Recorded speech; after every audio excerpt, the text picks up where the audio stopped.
Hi, this is Karen White of Divine Time Astrology, bringing you another horary question with a quiz and the answers at the end. This horary is about getting a job.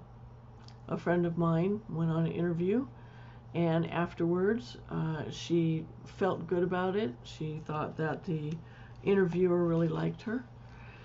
So she wanted to know, will I get the job?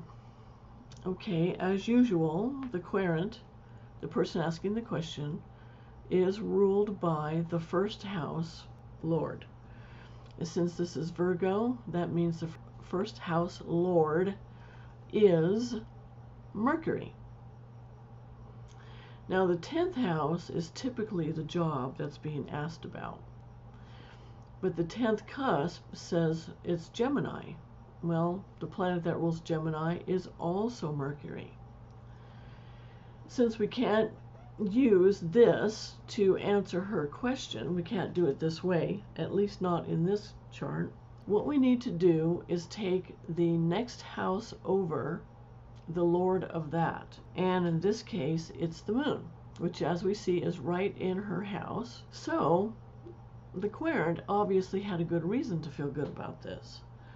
The person and the job, this representing both of them at this point in time, is in a sign, the sign of Virgo, where it is exalting Mercury, which means they really want her, and they think that her skills are maybe a bit more than it is realistic, but they really like her. Now we look at her planet, Mercury, and it's in the sign of Taurus. Well, any planet in the sign of Taurus exalts the moon, and as we see here, the moon is the job. So they're both exalting each other. Another thing that it means when the jobs planet is ruled by or is exalting the person doing the job, it means that that person is very well suited to the job. Another important principle in this horary is the moon. Normally, the moon is the co-significator of the querent, the person asking the question. So the first house lord always belongs to the querent. But if we cannot find, if the planet, like say for instance in this chart where we're asking about the job, if that planet's not available, we have to go over to the next house over and the ruler of that. Well, in this case, it's the moon. So this means that in this case, because the moon is already being used, the querent doesn't have the moon as a co-significator. Okay, now we know what the receptions are. We see that the planets that represent the people are really liking each other.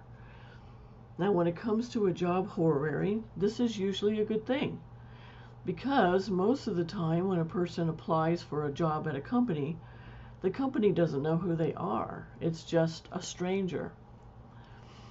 So the fact that the job and the interviewer really like her would usually be a good sign.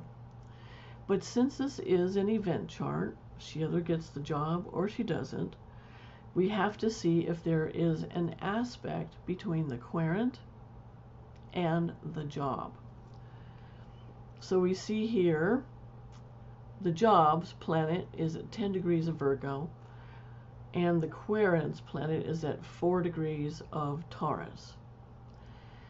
And because the moon is faster than Mercury, this means that it's already passed an aspect to it.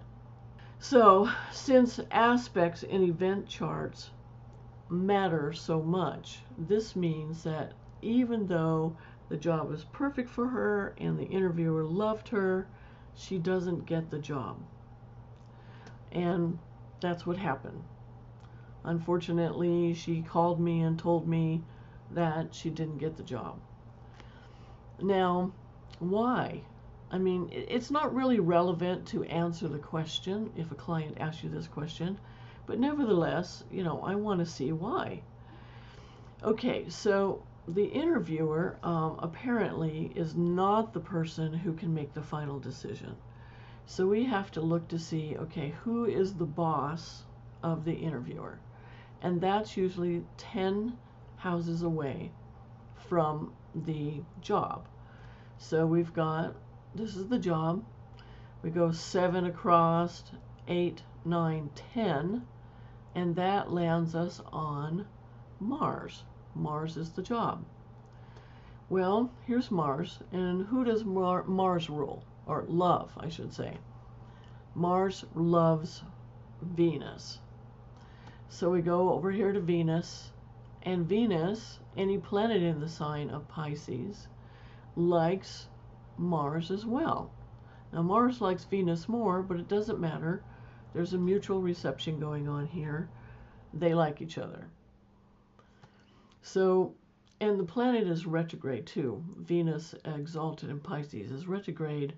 So this makes me think it's probably somebody who's done the job in the past. It could be somebody from within or somebody returning, but at any rate, it's somebody who's done the job in the past. Now, there is a little glimmer of hope here. And the reason for that is what planet the moon is going to eventually aspect. So first thing it does is it will make a trine aspect to Mars. So I'm thinking this would be an agreement between the interviewer and the boss. And then it makes a square aspect to Saturn. We don't know what Saturn is. We don't know if Saturn is relevant. So we're going to ignore it. And then finally what it does is it makes an opposition aspect to Venus. Now this is the moon. The moon moves very quickly.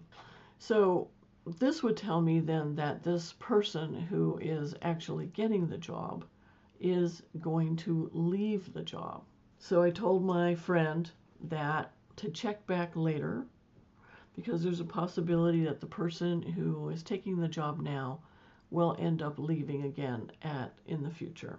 But for now, the answer to the question is no. She's not getting the job. At least not at this time. Okay, now for the little quiz. In an event chart, what is more important? Receptions, which is how the planets feel about each other, or an aspect? Number 2, what do you do when the Querent planet is the same as the other relevant planet? In this case, the planet that rules the job. Okay, number 3, when is the moon not the co-significator of the Querent? So pause the video for a moment, write down the answers to your questions, and I'll be right back. Now for the answers to the quiz. Number 1, in an event chart, what is more important? Receptions, which is how the planets and the people they rule feel about each other, or an aspect? Answer, an aspect, which shows the event. Even though the Querent and the interviewer of the job, even though they really, really like each other, it wasn't enough for her to get the job. Number 2, what do you do when the Querent planet is the same as the relevant house's planet, which in this case is the job's planet? What do you do when they're the same planet? Answer, the Querent always gets the planet that rules the first house. There's no exceptions to that. That doesn't change. And in this case, the job becomes the lord of the house just next to it. So the 11th house lord, which in this case is the moon. Now, number 3, when the moon is not the co-significator of the Querent, why would that be? When would the moon not be the co-significator of the Querent? Well, the answer to this one is when the moon is already being used by one of the relevant parties in the horary chart, and in this case it would be the job that she interviewed for. Well, I'm sure you got the answers to all those questions correct. Okay, stay tuned for the next video showing how important the receptions are, which is how the planets and the people they represent are feeling about each other in relationship questions. Registration will begin on July 9th for the upcoming online course, Learn Horary, an in-depth course and practice. I will send out an email with the link to the registration page by July 9th. This is Karen White of DivineTimeAstrology.com. Thank you for watching, and goodbye until next time.